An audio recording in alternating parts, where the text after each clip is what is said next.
ഈശോ മിശിഹായ്ക്ക് സ്തുതിയായിരിക്കട്ടെ.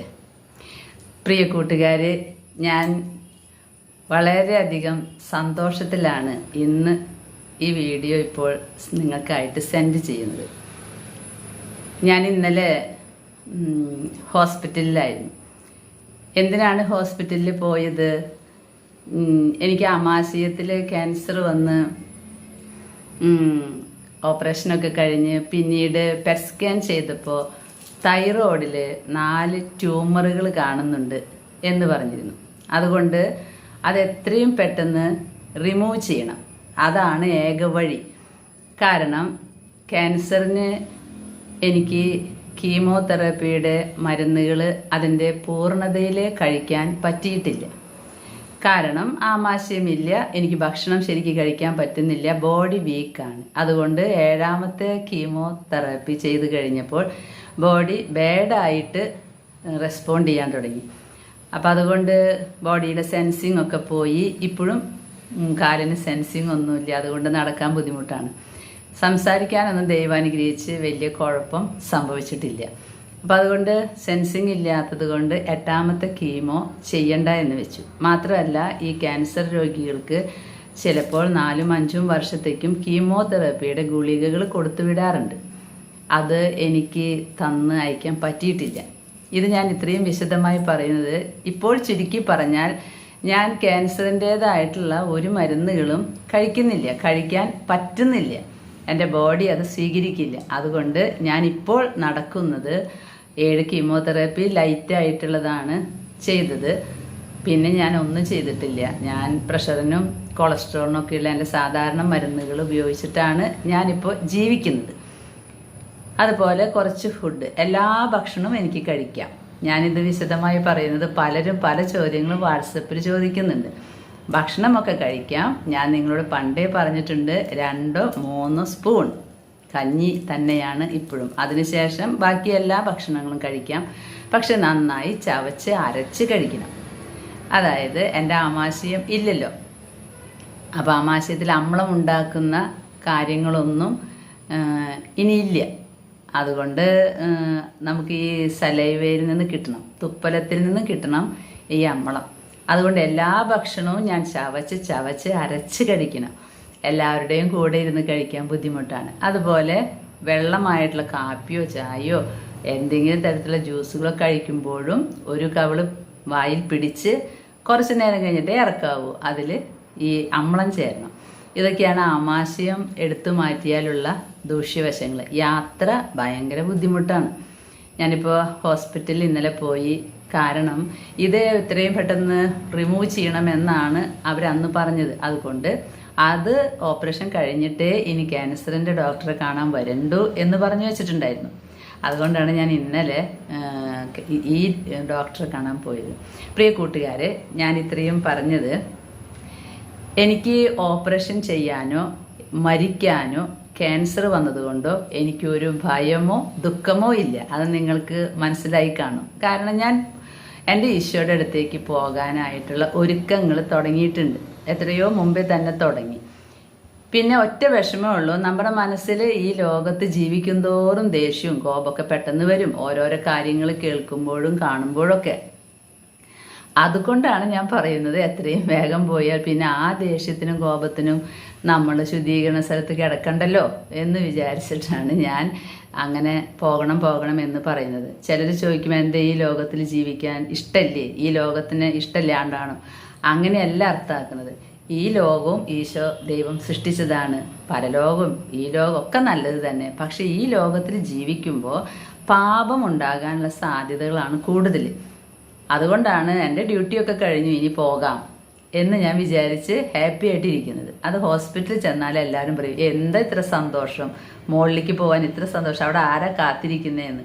അപ്പോൾ തന്നെ ഞാൻ പറഞ്ഞു, അവിടെ ഈശോയും മാതാവും കാത്തിരിക്കുന്നുണ്ട്. അവരെ കാണാൻ പറ്റില്ലല്ലോ, പറ്റുമാവോ? ഇതാണ് എൻ്റെ ടെൻഷൻ. അപ്പം അതുകൊണ്ട് ഓപ്പറേഷൻ എനിക്ക് കുഴപ്പമൊന്നുമില്ല. പക്ഷേ ഇനിയൊരു ഓപ്പറേഷൻ കഴിഞ്ഞ് കിടക്കുക, എൻ്റെ ടൈം പോവാണ് നന്മ ചെയ്യാനും പ്രാർത്ഥിക്കാനും. ഈ ഓപ്പറേഷനൊക്കെ കഴിഞ്ഞ് കഴിഞ്ഞാൽ പിന്നെ മാസങ്ങളോളം പ്രാർത്ഥിക്കാനൊന്നും പറ്റുന്നില്ല. ഒരു നന്മ നിറഞ്ഞ മറിയമേ എന്ന ജപം ചെല്ലാൻ പറ്റില്ല. അതുകൊണ്ട് ഞാൻ പറയുന്നത്, എനിക്ക് ഓപ്പറേഷനൊന്നും ഇല്ലെങ്കിൽ സുഖമായിരുന്നു. പക്ഷെ എന്താ ചെയ്യുക, ഓപ്പറേഷൻ നിർബന്ധമാണ് താനും. അങ്ങനെയാണ് ഞാൻ 11 മാസം മുമ്പ് എനിക്ക് പെറ്റ് സ്കാൻ ചെയ്ത് എനിക്ക് അവർ വിവരം തന്നത്. അപ്പം അതിന് വേണ്ടി ഞാൻ ഒരുങ്ങായിരുന്നു.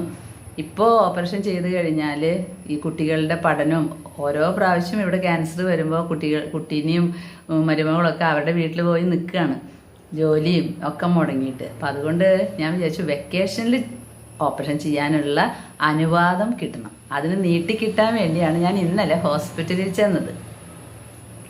ഇതിനിടയിൽ ഞാൻ നിങ്ങളോട് കഴിഞ്ഞ വീഡിയോയിൽ പറഞ്ഞല്ലോ നമ്മുടെ ഈശോയുടെ തിരുമുഖത്തിൻ്റെ കാര്യം. ഇങ്ങനെയൊരു പുസ്തകം നിങ്ങൾക്കിപ്പോൾ കിട്ടിക്കാണും. ഞാനൊരു കോണ്ടാക്റ്റ് നമ്പർ കൊടുത്തിട്ടുണ്ടായിരുന്നു. ഈശോയുടെ തിരുമുഖം. ഈ ഈശോയുടെ തിരുമുഖത്തിനെ കുറിച്ച് വീഡിയോ ഇട്ടതിന് ശേഷം ഞാൻ പറഞ്ഞു, ഒരു ബ്രദർ വഴി, ഒരു സഹോദരൻ, ബ്രദർ എന്നൊന്നും പറയുന്നില്ല, ഈ ടൂറിനിലത്തെ കച്ച ഇരിക്കുന്ന ഫ്രാൻസിലെ ആ ദേവാലയത്തിൽ കത്തുന്ന എണ്ണ, തൈലം എനിക്ക് കൊണ്ടുവന്ന് തന്നിട്ടുണ്ടായിരുന്നു. എന്നിട്ടുണ്ടായ അത്ഭുതങ്ങളും ഞാൻ പറഞ്ഞു. സാധാരണ ഞാൻ ഇങ്ങനെ ഉള്ള അത്ഭുതങ്ങളൊന്നും പറയാറില്ല, പക്ഷേ ഇത് ഈശോയുടെ തിരുമുഖത്തിൽ നിന്നും വന്ന ഒരു തിരുമുഖത്തിൻ്റെ കണക്ഷനായിട്ടുള്ള ഒരു ഇടപെടലാണ്.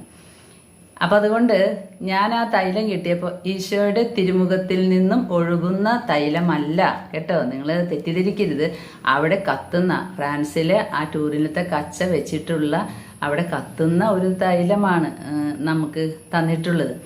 ഞാനപ്പോൾ എല്ലാത്തിനേക്കാളും പ്രധാനം നമ്മുടെ വിശ്വാസമാണല്ലോ. ഞാൻ എപ്പോഴും ആ കുപ്പിയിൽ നിന്ന് ആ തൈലം എടുക്കുമ്പോൾ ഞാൻ പറയും, ഈശോയെ നിന്റെ തിരുമുഖം തുപ്പലുകളാലും നിന്ദനങ്ങളാലും തിരുരക്തത്താലും ആവൃതമായ നിന്റെ പരിശുദ്ധമായ മുഖം, ആ മുഖത്തിൽ നിന്ന് ഒഴുകുന്നതാണ് ഇത് എന്ന് വിശ്വസിച്ച്, ഇത് തിരുരക്തമാണ് എന്ന് ഞാൻ വിശ്വസിച്ച് ഞാനിത് ഇവിടെ കുരിശ് വരയ്ക്കും. അതുപോലെ ഫ്രാൻസിസ് ഏട്ടൻ്റെ പാൻക്രിയാസ് ഇരിക്കുന്ന സ്ഥലത്തും കുരിശ് വരച്ച് ഞങ്ങൾ പ്രാർത്ഥിക്കും. ഞങ്ങൾ 2 ക്യാൻസർ ഫൈറ്റേഴ്സാണ് ഇപ്പോൾ വീട്ടിലുള്ളത്. എപ്പോഴെപ്പോഴും ഈ രോഗം വരണ കാരണം മരുമകളും കുട്ടികളും അവരുടെ വീട്ടിൽ പോകും. ഇപ്പോൾ അവർ വീണ്ടും വന്നിട്ടുണ്ട്. ദൈവത്തിൻ്റെ പദ്ധതി എത്ര നാളിനി ഇവിടെ നിൽക്കും എന്നെനിക്ക് അറിഞ്ഞുകൂടാ. എല്ലാം ഈശോയ്ക്ക് വിട്ടുകൊടുത്തിരിക്കുക. അപ്പം ഞാൻ ഇത് ഞങ്ങളുടെ മേത്ത് പെരട്ടി പ്രാർത്ഥിക്കാറില്ല.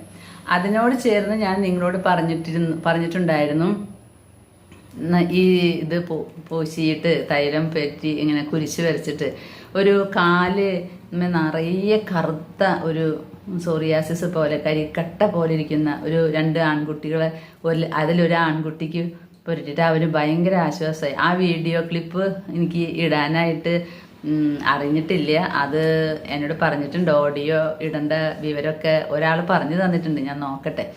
അവരുടെ മകന് ഭയങ്കര ആശ്വാസമായി. അത് കണ്ടപ്പോൾ എനിക്ക് ഭയങ്കര സന്തോഷമായി. അപ്പം ഞാൻ എന്ത് ചെയ്തു, പിന്നെ നമ്മുടെ പ്രാർത്ഥന കൂട്ടായ്മയിൽ ഇതുപോലെ ഒരു ക്യാൻസർ രോഗിയുണ്ട്. ആളുടെ ഹസ്ബൻഡിൻ്റെ കാലും ഇതുപോലെ പൊട്ടി ഒലിച്ചിരിക്കുകയാണ്. അപ്പോൾ ഞാൻ ആ എണ്ണ അവിടെ പുരട്ടി കൊടുത്തു. പ്രിയ കൂട്ടുകാരെ, എന്നെ സഹായിക്കുന്ന കുറച്ച് പേരാണ് അവർ. സഹായം എന്ന് പറഞ്ഞാൽ പച്ചക്കറി, പഴം, അരിപ്പൊടിപ്പിച്ച് കൊണ്ടുവരാ, ഇങ്ങനത്തെ കാര്യങ്ങൾക്കൊന്നും ഇപ്പോൾ ഇവിടെ ആളില്ലാതായില്ലേ. അപ്പോൾ അതുകൊണ്ട് എനിക്കിങ്ങനെ ഓരോരുത്തരെ ഞാൻ ആശ്രയിക്കും. അപ്പോൾ അങ്ങനെ എന്നെ സഹായിക്കുന്ന ഒരാളാണ്. ആളുടെ കാലുമ്പോൾ ഞാൻ പുരട്ടി കൊടുത്തു. പുരട്ടാൻ വരുമ്പോൾ പൊട്ടി ഒലിച്ചിട്ട് അവിടെ ബാൻഡേജ് ഇട്ടിട്ടുണ്ടായിരുന്നു. അപ്പോൾ ഇന്നലെ വന്നപ്പോൾ ആ ബാൻഡേജ് മാറ്റിയിട്ടുണ്ട്, അത് ഉണങ്ങിയിരിക്കുന്നുണ്ട്. ഞാൻ പറഞ്ഞു, സണ്ണി നീ ആ തൈലം പുരട്ടി പ്രാർത്ഥിച്ചോ. തൈലമല്ല, അത് ഈശോയുടെ തിരുമുഖത്തിൽ നിന്ന് ഒഴുകുന്ന തിരുരക്താണിതെന്ന് വിശ്വസിച്ചോ. വചനം അങ്ങനെയല്ല പറയണേ, വിശ്വസിച്ച് പ്രാർത്ഥിച്ചാൽ നിനക്ക് എന്ത് സാധിക്കും. നീ എന്ത് വിശ്വസിക്കുന്നുവോ അത് നിനക്ക് സാധിക്കുന്നല്ലേ. അതായത് നന്മ. ഒരാൾ മരിക്കണം, ഒരാൾ നശിക്കണം എന്ന് വിചാരിച്ച് പ്രാർത്ഥിക്കാനല്ല പറഞ്ഞത്. ഈശോയുടെ നാമത്തിൽ ഇത് നന്മയ്ക്കായിട്ട് നമ്മൾ വിശ്വസിച്ചാൽ ഇത് ഈശോയുടെ തിരുരക്തം തന്നെയായിട്ട് മാറും. അപ്പോൾ നമുക്ക് വലിയ അത്ഭുതങ്ങൾ കാണാം. അങ്ങനെയാണല്ലോ രക്തസ്രാവക്കാരി സ്ത്രീ വിശ്വസിച്ചത്. അവൻ്റെ വസ്ത്രത്തിൻ്റെ തുമ്പിലൊന്ന് തൊട്ടാൽ മതി എനിക്ക് സൗഖ്യം കിട്ടുന്ന. അത് അവളുടെ വിശ്വാസമായിരുന്നു. ഈശോ പറഞ്ഞിട്ടില്ലല്ലോ ആരോടും എൻ്റെ വസ്ത്രത്തിൻ്റെ തുമ്പ് തൊടുക, നിങ്ങൾക്ക് ഞാൻ സൗഖ്യം തരാമെന്ന് ഈശോ പറഞ്ഞിട്ടില്ല. അവൾ അത് വിശ്വസിച്ചു. കാരണം ഇവൻ ദൈവമാണ് എന്ന തിരിച്ചറിവിൽ നിന്നുണ്ടാകുന്ന വിശ്വാസമാണത്. അപ്പം അവൾ സുഖപ്പെട്ടു. അപ്പം അതുകൊണ്ട് നമുക്ക് ഈശോ ദൈവമാണ് എന്ന തിരിച്ചറിവിൽ നമ്മൾ എന്ത് വിശ്വസിക്കുന്നുവോ അതൊക്കെ നടക്കും എന്നാണ് ഞാൻ വിശ്വസിക്കുന്നത്. ഇതിൽ തിയോളജി ഒന്നും കൂട്ടിച്ചേർക്കരുത് കേട്ടോ. ഇതൊരു പാവം ക്യാൻസർ ഫൈറ്ററിൻ്റെ വിശ്വാസം, ഒരു പാവം ചേച്ചിയുടെ വിശ്വാസം, അത് അത്രയും നിങ്ങൾ കരുതാവൂ. ഇതിനൊരു വ്യാഖ്യാനങ്ങളോ ഇത് അങ്ങനെയാണല്ലോ ഇങ്ങനെയാണല്ലോ ഒന്നും പറഞ്ഞാൽ എനിക്ക് വ്യാഖ്യാനിക്കാനൊന്നും അറിയില്ല. പിന്നെ ചിലർ പറയും ചേച്ചി ഇന്ന വചനം ഒന്ന് വ്യാഖ്യാനിച്ച് തരൂ. വചനം വ്യാഖ്യാനിക്കാൻ ഞാൻ ദേവശാസ്ത്ര പണ്ഡിതനല്ല, ഞാൻ വേദശാസ്ത്ര പണ്ഡിതനൊന്നുമല്ല, ഞാനൊരു പുരോഹിതനല്ല. അതൊക്കെ പുരോഹിതന്മാർ ഭംഗിയായിട്ട് ചെയ്യുന്നുണ്ട്, ഓരോ വചനങ്ങൾ വ്യാഖ്യാനിക്കുന്നുണ്ട്. അതുകൊണ്ടാണ് ഞാൻ ഇവിടെ വചനമൊന്നും വ്യാഖ്യാനിക്കാതിരിക്കുന്നത്. വചനം വ്യാഖ്യാനിക്കാൻ ഇഷ്ടം പോലെ നല്ല പുരോഹിതർ നമ്മുടെ ഈ ലോകത്തുണ്ടല്ലോ, അവരത് വചനം വ്യാഖ്യാനിക്കട്ടെ. ഞാൻ എൻ്റെ പേഴ്സണൽ അനുഭവങ്ങളാണ് പറയുന്നത്. അപ്പം ഇതിൽ തിയോളജി നിങ്ങൾ കൂട്ടിച്ചേർക്കരുത്. കാര്യം ഞാൻ തിയോളജി പഠിച്ചിട്ടുണ്ട്, പരിശുദ്ധ കുർബാനയെ കുറിച്ചും പഠിച്ചിട്ടുണ്ട്. അതൊന്നും എൻ്റെ സംസാരത്തിലില്ല. ഇതൊക്കെ സിമ്പിൾ ഈശോ ഇടപെട്ട അനുഭവങ്ങളാണ് പറയുന്നത്. ഞാനപ്പോൾ ഈ ആ തൈലം തിരുരക്തമാണെന്ന് വിശ്വസിച്ച് പുരട്ടിയിരുന്നു. അപ്പോൾ ആ മകനും ഒരു സൗഖ്യം വന്നു.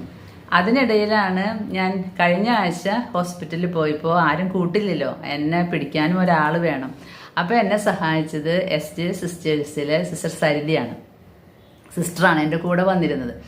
അങ്ങനെ രാജഗിരിയിലത്തെ എല്ലാ കാര്യവും കഴിഞ്ഞ് സിസ്റ്റർ ഇങ്ങനെ വരുമ്പോൾ ഞങ്ങൾ മടങ്ങി വരുന്ന വഴിയിൽ ഞാൻ ഒരാളുടെ വീട്ടിൽ കയറി, ഒരു ഫ്രണ്ടിൻ്റെ വീട്ടിൽ. അപ്പോൾ അവർക്ക് ഈ തൈലം ഞാൻ കൊണ്ടുപോയിണ്ടായിരുന്നു.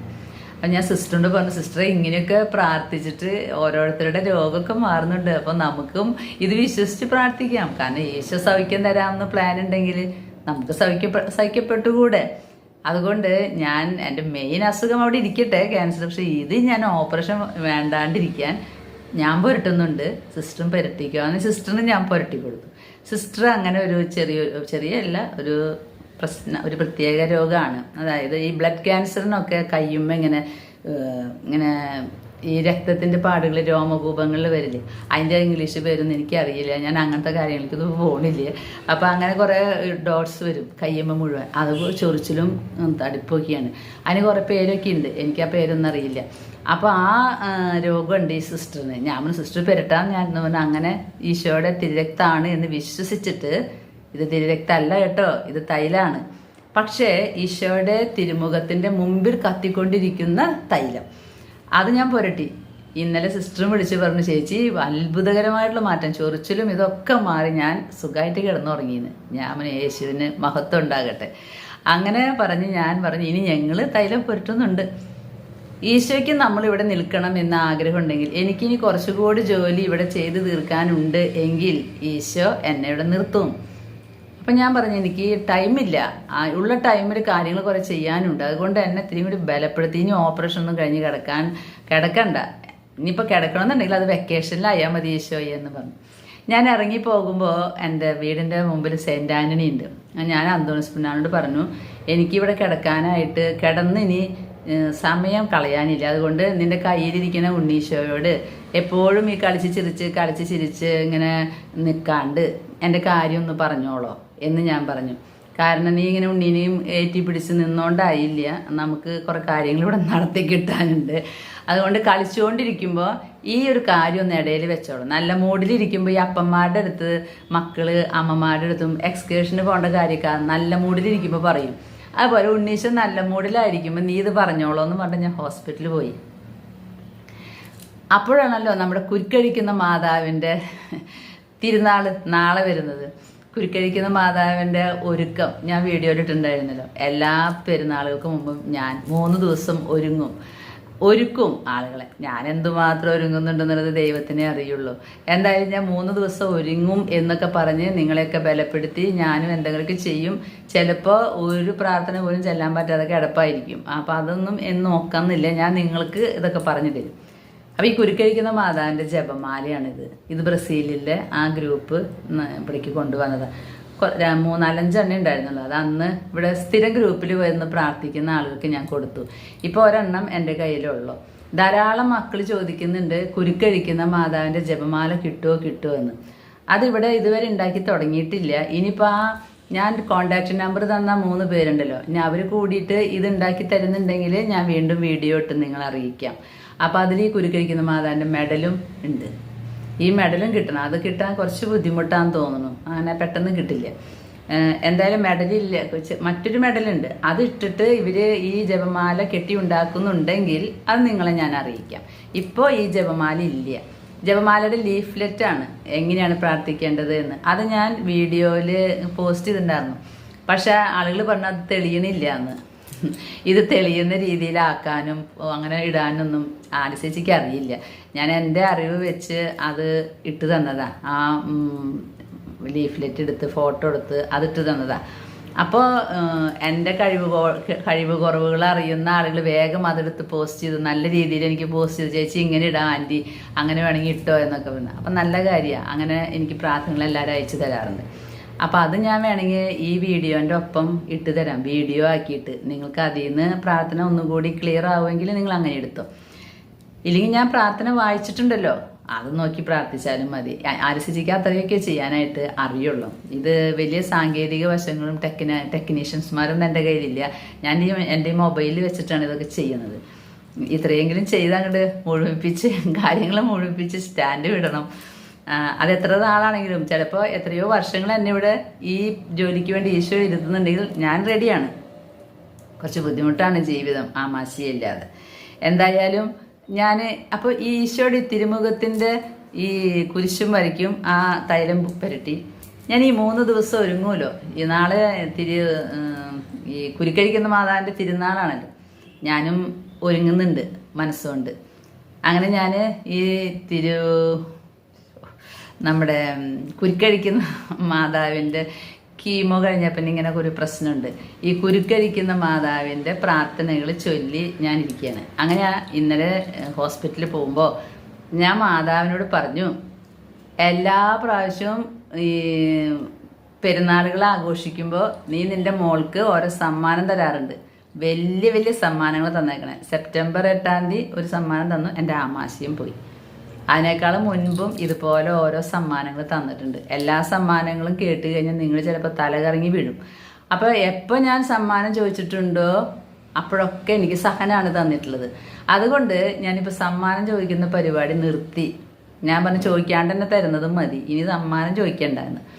അങ്ങനെ ഞാൻ സമ്മാനം ചോദിച്ചില്ല. ഇപ്രാവശ്യം ഞാൻ പറഞ്ഞു, കുരുക്കുകൾ അഴിക്കുന്ന മാതാവേ, നാളെ മറ്റന്നാ, ഞാൻ ഇന്നലെയാണ് പോയത്. ഞാൻ പറഞ്ഞു നിന്റെ തിരുനാളല്ലേ ശനിയാഴ്ച, ആ ശനിയാഴ്ചക്ക് മുമ്പ് ഈ ഒരു കുരുക്ക് അഴിച്ചു കളഞ്ഞാൽ എനിക്ക് സന്തോഷമായി. ഞാൻ നിന്റെ പുത്രൻ്റെ തിരുമുഖത്തിൻ്റെ മുമ്പിൽ കത്തുന്ന തൈലം പുരട്ടി പ്രാർത്ഥിക്കുന്നുണ്ട്.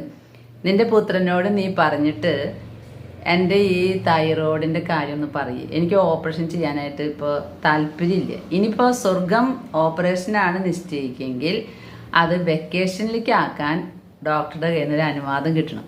അപ്പം ഇതിൽ സംഭവിച്ച കാര്യം, ഞാൻ രണ്ടിനും തയ്യാറാണ്. ഓപ്പറേഷൻ ആണെങ്കിൽ അതൊന്ന് നീട്ടിക്കിട്ടണം, അത്രേ ഞാൻ പറയുന്നുള്ളൂ. ഇനിയിപ്പോൾ സ്വർഗത്തിന് അതൊന്ന് മാറ്റി തരാമെന്നുണ്ടെങ്കിൽ അങ്ങനെയും ആയിക്കോട്ടെ.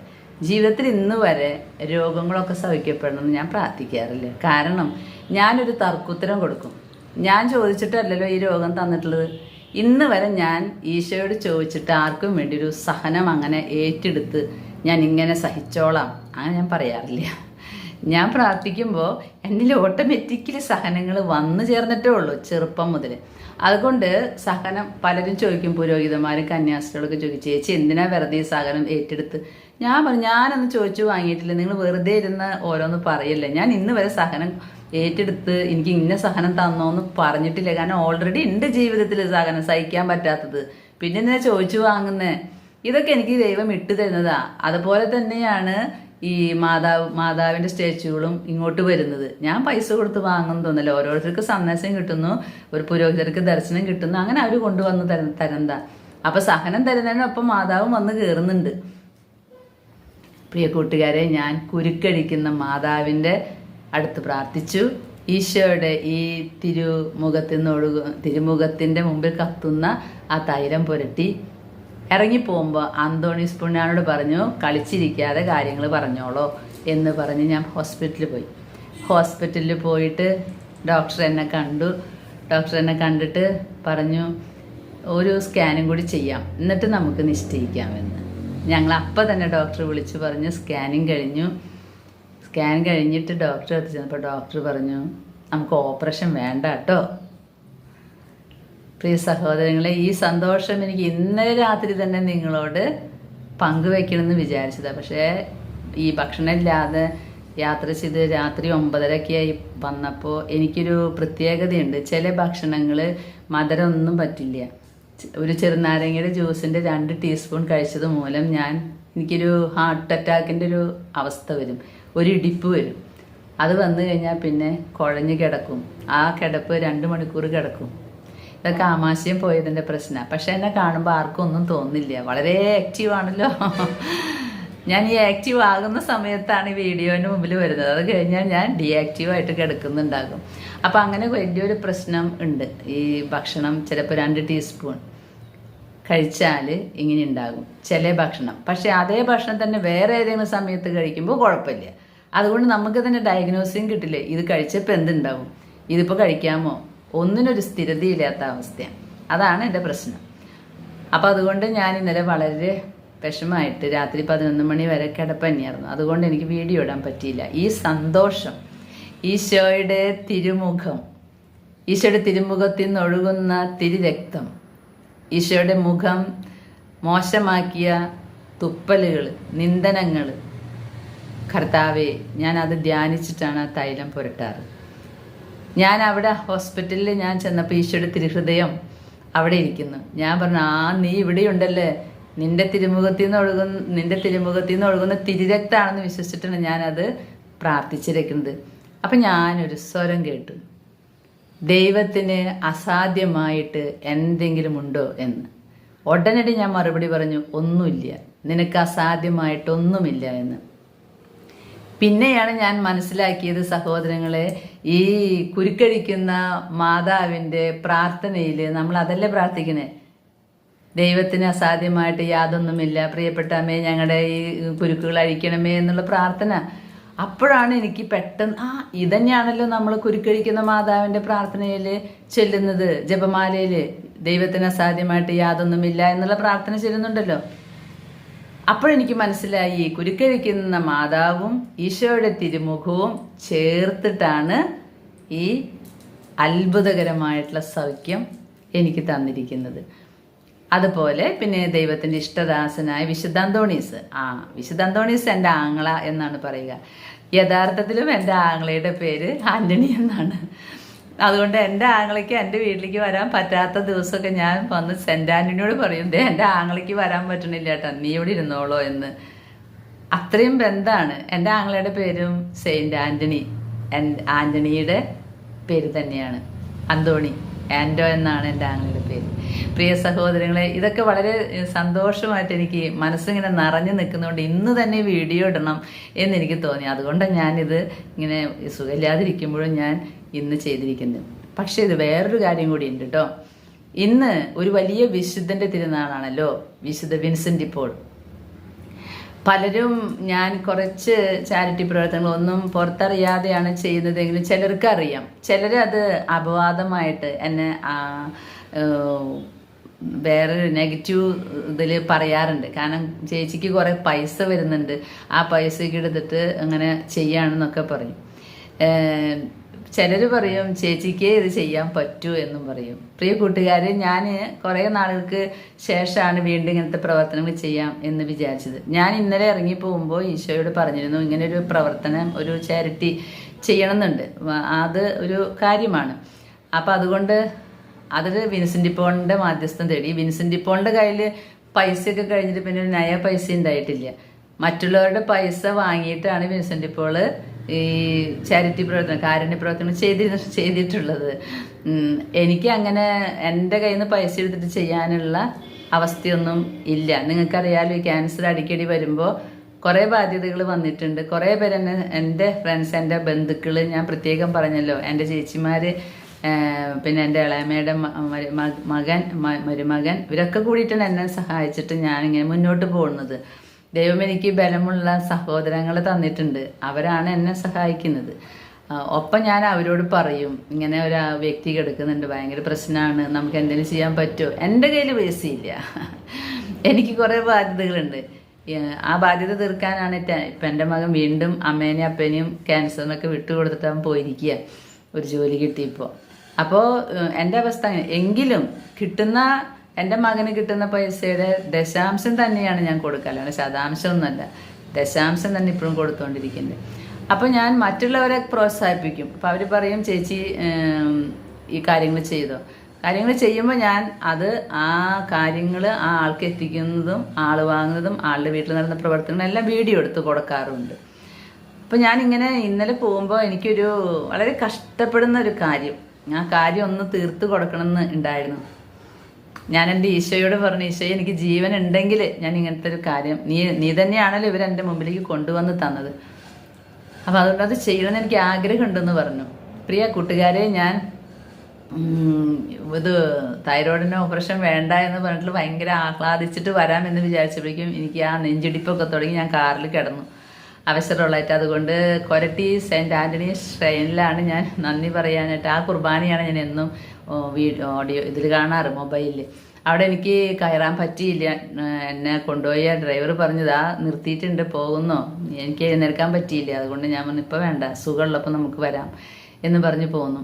അങ്ങനെ എനിക്ക് കർത്താവ് വിൻസെൻ്റ് പോളിൻ്റെ ഈ ദിവസം ആ ഒരു പ്രവർത്തനത്തിന് തുടക്കമിടാനും ഇന്ന് കഴിഞ്ഞു. അതെനിക്ക് വലിയ സന്തോഷമുണ്ട്. അതുകൊണ്ട് 3 അനുഗ്രഹങ്ങളാണ് ഇന്ന് വന്നിരിക്കുന്നത്. ഇത് നിങ്ങളോട് പങ്കുവെക്കാതെ എനിക്കൊരു സ്വസ്ഥത കിട്ടില്ല. ഈ നാളെങ്ങാനും ഞാൻ പോയാലോ, അപ്പം എനിക്കിത് പറഞ്ഞില്ല എന്നുള്ള വിഷമം വരില്ലേ? അതാണ് ഓരോ ദിവസം ഓടി വന്ന് സുഖമുള്ളപ്പോൾ ഇതൊക്കെ പറയുന്നത്. അപ്പം ഈശോയുടെ തിരുമുഖത്തിൻ്റെ അത്ഭുതം. നിങ്ങൾ ആരും വിഷമിക്കണ്ട. ഈ ഒരു തൈലം ഞങ്ങൾക്ക് കിട്ടിയില്ലല്ലോ, ഞങ്ങൾക്ക് സുഖം കിട്ടുമോ, നിങ്ങൾ ഒരിക്കലും അങ്ങനെ വിചാരിക്കരുത്. ഈശോയുടെ തിരുമുഖത്തിനെ ധ്യാനിക്കുക, ഈശോയെ സ്നേഹിക്കുക, ഈശോയെ മനസ്സിൽ ഏറ്റുവാങ്ങുക. നല്ല പ്രവൃത്തികൾ ചെയ്താൽ നിങ്ങളുടെ കയ്യിൽ ഏത് വെളിച്ചെണ്ണയാണുള്ളത് അത് ഈശോയുടെ തിരുമുഖത്തിൻ്റെ മുമ്പിൽ കത്തുന്ന എണ്ണയായിട്ട് മാറും. അതിലൂടെ അത്ഭുതങ്ങൾ നടക്കും. അല്ലാതെ എല്ലാവരും ഈ തൈലം വന്ന് അതുപോലെ ഓടി വന്നു തൈലം പുരട്ടി സുഖപ്പെടാം, ഒരിക്കലും വിചാരിക്കരുത്. അങ്ങനെ ഒരിക്കലും സുഖം കിട്ടില്ല. അതിന് ഈശോയുള്ള വിശ്വാസം, ഈശോയുള്ള സ്നേഹം നമ്മൾ പ്രതിഫലിപ്പിക്കേണ്ടത് എങ്ങനെയാണെന്നറിയോ? ഈശോയുടെ സ്നേഹം ഉണ്ടെങ്കിൽ നമ്മൾ ജീവകാരുണ്യ പ്രവർത്തനങ്ങൾ ചെയ്യും. വെറുതെ പ്രഘോഷിച്ചത് കൊണ്ടായില്ല. ജീവകാരുണ്യ പ്രവർത്തനങ്ങൾ ശരിയായ രീതിയിൽ ചെയ്യണം. അതിൻ്റെ വലുപ്പം ചെറുപ്പമൊന്നുമില്ല. നമ്മളാൽ കഴിയുന്നത് 1 രൂപയെ കൊടുക്കാൻ കഴിഞ്ഞുള്ളൂ എങ്കിൽ അത് നിങ്ങൾ ചെയ്യുന്നുണ്ടോയെന്ന് ആരോടും ബോധ്യപ്പെടുത്തണ്ട. ഉന്നതങ്ങളിലിരുന്ന് കർത്താവിൻ്റെ കണ്ണുകൾ നമ്മളെ നോക്കുന്നുണ്ട്. ആ ചെയ്യുന്ന കാര്യം പെർഫെക്റ്റ് ആണെങ്കിൽ സഹനമൊക്കെ വരും, ക്യാൻസറൊക്കെ വരും, പക്ഷേ നമുക്ക് അവിടെ നല്ലൊരു സ്ഥാനം ഉണ്ടായിരിക്കുമെന്ന് കണ്ടറിഞ്ഞ ചേച്ചിയാണ്. ശുദ്ധീകരണ സ്ഥലം ഞാൻ കണ്ടിട്ടില്ല, പക്ഷേ ശുദ്ധീകരണ സ്ഥലത്തിൻ്റെ ദർശനങ്ങൾ എനിക്ക് കിട്ടിയിട്ടുണ്ട്. ഓപ്പറേഷന് പോയി വരുമ്പോൾ ഞാൻ നിങ്ങളോട് പറഞ്ഞു ഞാനൊരു സ്ഥലം കണ്ടു. അതെന്താണെന്ന് എനിക്കറിയില്ല, പക്ഷെ ഒരു നല്ല സ്ഥലമാണ്. അവിടെ കണ്ട മാതാവിനെയും ഒക്കെ അതൊന്നും വ്യാഖ്യാനിക്കാൻ എനിക്കറിയില്ല. ഡ്രൈ ആയിട്ടൊരു പ്ലേസും കണ്ടു. അത് ഞാൻ കിടക്കുന്നതായിരിക്കും എന്ന് ഞാൻ ഓർത്തു. അങ്ങനെ ഒരു പ്ലേസിൽ പോയി കിടക്കാതിരിക്കാനാണ് ഞാനിപ്പോൾ കിടന്ന് പരാക്രമപ്പെട്ട് കാര്യങ്ങൾ ചെയ്യുന്നത്, എൻ്റെ ഹൃദയം ഒരുക്കിക്കൊണ്ടിരിക്കുന്നത്. അപ്പോൾ അതിൻ്റെ ഇടയിൽ എനിക്ക് വീണ് കിട്ടിയ ഒരു ജീവിതത്തിൽ ആദ്യമായിട്ടാണ് ഇങ്ങനെ ഒരു ഇടപെടൽ ഈശോരുണ്ടാവുന്നത്. ഓപ്പറേഷൻ വേണ്ട എന്ന് പറഞ്ഞപ്പോൾ എനിക്ക് സന്തോഷമായി. അത് വേറെ ഒന്നും ഉണ്ടല്ല, കിടന്ന് സമയം പോകണ്ടല്ലോ. എൻ്റെ കർത്താവിന്, എൻ്റെ പരിശുദ്ധ അമ്മയ്ക്ക് ഞാൻ എങ്ങനെ നന്ദി പറയും? വിശുദ്ധ അന്തോണീസ് പുണ്യവാളനോട് എങ്ങനെ നന്ദി പറയും? നന്ദി പറയാൻ ഞാൻ കണ്ട മാർഗമാണ് ഇങ്ങനൊരു വീഡിയോ ഇടണം. വിശ്വസിച്ച് പ്രാർത്ഥിച്ചാൽ ദൈവത്തിന് അസാധ്യമായിട്ട് എന്തെങ്കിലും ഉണ്ടോ? ഞാൻ നിങ്ങളോട് വീണ്ടും പറയാണ്, നമ്മുടെ എന്തെങ്കിലും പ്രശ്നങ്ങൾ മാറുന്നില്ലെങ്കിൽ എവിടെയോ മാപ്പ് പറഞ്ഞ് പ്രാർത്ഥിക്കാനുണ്ട്. അങ്ങനെ ഒരു പ്രാർത്ഥന ഞാൻ ഇനി നിങ്ങൾക്ക് ഇട്ടുതരാം അടുത്ത ഒരു വീഡിയോയിൽ. നമ്മുടെ ഭാഗത്ത് നമ്മുടെ തലമുറയിൽ നിന്ന് ഉണ്ടായിട്ടുള്ള എല്ലാ പാപങ്ങൾക്കും മാപ്പ് ചോദിച്ചിട്ട് നമ്മൾ പ്രാർത്ഥിക്കുക. കാരണം അതാണ് എല്ലാത്തിൻ്റെയും ഉറവിടം. പാപങ്ങളുടെ മേഖല എവിടെയൊക്കെ എടുക്കുന്നുണ്ട്, അപ്പോൾ നമ്മൾ മാപ്പ് പറഞ്ഞ് പ്രാർത്ഥിക്കുക. അപ്പോൾ നമുക്ക് എളിമയായി ഈശോ അനുഗ്രഹിക്കും. ഇനി നമ്മുടെ മാരകമായ രോഗങ്ങളൊന്നും മാറിയില്ലെങ്കിലും ഇത്രയൊക്കെ പ്രാർത്ഥിച്ചിട്ട് ഇങ്ങനെയല്ലേ വന്നുള്ളൂ, ഇതെന്താ ഇങ്ങനെ ചോദ്യം ചെയ്യരുത്. ജനിച്ച ഒരു ദിവസം നമ്മൾ മരിക്കും. അതെങ്ങനെ മരിക്കണമെന്ന് ഈശോ നിശ്ചയിച്ചിട്ടുണ്ട്. അതിനിടയിൽ ചിലർക്ക് സൗഖ്യം വിധിച്ചിട്ടുണ്ടാവും, ചിലർക്ക് സൗഖ്യം ഉണ്ടാവില്ല. പക്ഷേ നമ്മൾ ദൈവത്തിൻ്റെ ആ ഒരു വിശ്വാസം മനസ്സിൽ കൊണ്ടുവന്ന് ദൈവത്തെ സ്നേഹിച്ചു പോയാൽ അവിടെ നമുക്ക് നല്ല സ്ഥാനം കിട്ടും. നമ്മുടെ ജീവിതം ഇവിടം കൊണ്ട് അവസാനിക്കുന്നില്ലല്ലോ, നമ്മൾ അവിടെയും കണ്ടുമുട്ടില്ലേ. അങ്ങനെയല്ലേ ഈശോ പറഞ്ഞിരിക്കണേ. നമ്മൾ ശരീരം ധരിച്ച് ഉയർത്തെഴുന്നേൽക്കുമല്ലോ, എന്നിട്ട് ഈ പിതാവിനോട് കൂടെ നിത്യതയിൽ എന്നും താമസിക്കുമല്ലോ. അതിനു വേണ്ടിയല്ല നമ്മൾ ഒരുങ്ങുന്നത്. അതുകൊണ്ട് പ്രിയ സഹോദരങ്ങളെ, ഈശോയുടെ തിരുമുഖത്തിനെ ധ്യാനിക്കി. ഈ തിരുമുഖ ജപമാല നിങ്ങൾ ചൊല്ലിക്കോ. അത്ഭുതങ്ങളുടെ അത്ഭുതം നടക്കും എന്നാണ് ഞാൻ വിശ്വസിക്കുന്നതും എനിക്ക് അടയാളങ്ങൾ ഇപ്പോൾ കിട്ടിക്കൊണ്ടിരിക്കുന്നതും. അതുപോലെ തന്നെ കുരുക്കഴിക്കുന്ന മാതാവിനെ വിളിച്ചോ. അങ്ങനെയാണ് ഈ മാതാവിൻ്റെ സ്റ്റേച്ചു വന്നിരിക്കുമ്പോൾ ഈശോ എന്നോട് പറഞ്ഞല്ലോ, ഇനി നീ ഭൗതിക നിയോഗങ്ങളൊന്നും എൻ്റെ അടുത്ത് മധ്യസ്ഥം വഹിക്കേണ്ട. ഞാനൊരു ചോദ്യം ചോദിച്ചു, ഈശോയെ, ഈ ലോകത്ത് ജീവിക്കുമ്പോൾ ഭൗതിക കാര്യങ്ങളും വേണ്ടേ? അതിപ്പോൾ ആര് തരും? എങ്ങനെ കിട്ടും മധ്യസ്ഥം വഹിക്കേണ്ട എന്ന് പറഞ്ഞാൽ? അപ്പോഴാണ് ഈശോ പറഞ്ഞത്, നേരിട്ട് എൻ്റെ അമ്മയോട് പറയട്ടെ എന്ന്. അന്ന് മുതൽ ഇവിടെ കുരുക്കഴിക്കുന്ന മാതാവിൻ്റെ അടുത്ത് കുരുക്കിട്ട് നേരിട്ട് പറഞ്ഞു പോകും. നേരിട്ട് പറഞ്ഞു പോയതൊക്കെ ശരിയായിട്ടുണ്ട് എന്നാണ് എനിക്ക് തോന്നുന്നത്. ഞാനത് അങ്ങനെ അന്വേഷിക്കാൻ പോകാറില്ല. ചിലരൊക്കെ അത്ഭുതകരമായിട്ട് ഇവിടെ ഓരോ ചൊവ്വാഴ്ച വന്ന് നന്ദി പറയും. അപ്പം എനിക്ക് വലിയ സന്തോഷം, ഇങ്ങനെയൊക്കെ നടക്കുന്നുണ്ടോ എന്ന്.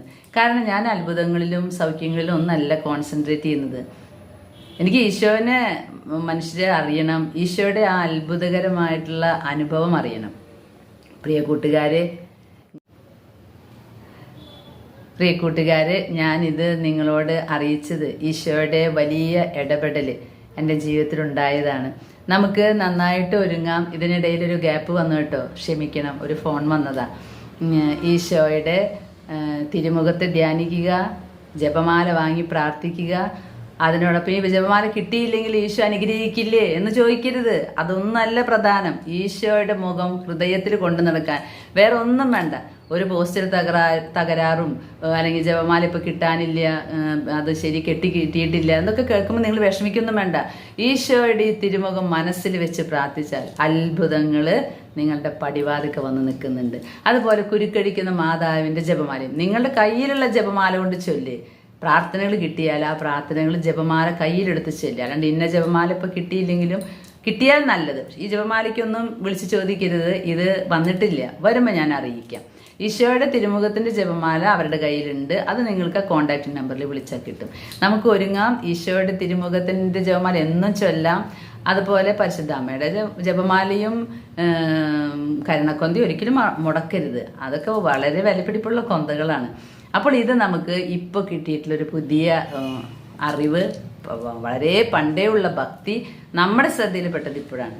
ഈശോ അത്ഭുതങ്ങൾ നടത്തിക്കൊണ്ടിരിക്കും. ഇനിയും നിങ്ങൾക്ക് അത്ഭുതങ്ങൾ കിട്ടും. ധാരാളം മക്കൾ വാട്സപ്പിൽ എനിക്ക് സന്ദേശം പറയുന്നുണ്ട്, മെസ്സേജ് അയക്കുന്നുണ്ട്, ഇങ്ങനെയുണ്ടായി അങ്ങനെയുണ്ടായി എന്നൊക്കെ. അതുകൊണ്ട് നമുക്ക് ഈശോയുടെ തിരുമുഖം ധ്യാനിക്കാം, ഈശോ അനുഭവിച്ച വേദനകൾ ധ്യാനിക്കാം, മാപ്പ് പറയാം. നമ്മുടെ പാപങ്ങൾക്കും തലമുറയുടെ പാപങ്ങൾക്കൊക്കെ മാപ്പ് പറഞ്ഞിട്ട് നമുക്ക് പ്രാർത്ഥിക്കാം. നാളെ കുരുക്കഴിക്കുന്ന മാതാവിൻ്റെ തിരുനാളിൻ്റെ അന്ന് നമുക്ക് അമ്മയോട് പറയാം, ഞങ്ങളുടെ ഏതെങ്കിലും ഒരു കുരുക്കഴിച്ച് തന്നോളൂ എന്ന്. പ്രിയ കൂട്ടുകാരെ, വീട്ടിൽ ചെറിയൊരു പ്രാർത്ഥന ഉണ്ട്. 1 മണി മുതൽ 4 മണി വരെ എല്ലാവരും കുരുക്കഴിക്കുന്ന മാതാവിൻ്റെ ജപമാല കൂട്ടായ്മയിലേക്ക് പറ്റുന്നവരൊക്കെ വരിക. നമുക്ക് ഒന്നിച്ചിരുന്ന് കുരുക്കഴിക്കുന്ന മാതാവിൻ്റെ ജപമാല ചൊല്ലിയിട്ട് മാതാവിനെ ഒന്ന് ബഹുമാനിച്ച് നമുക്ക് പിരിയാം. ദൈവം നമ്മൾ ഓരോരുത്തരെയും അനുഗ്രഹിക്കട്ടെ.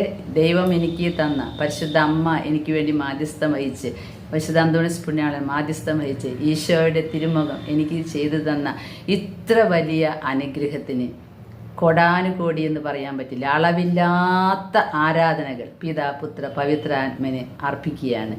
ഈശോയുടെ ഇടപെടൽ എല്ലാവരുടെയും ജീവിതത്തിൽ ഉണ്ടാകട്ടെ എന്ന് പ്രാർത്ഥിച്ചുകൊണ്ട് ആമേൻ.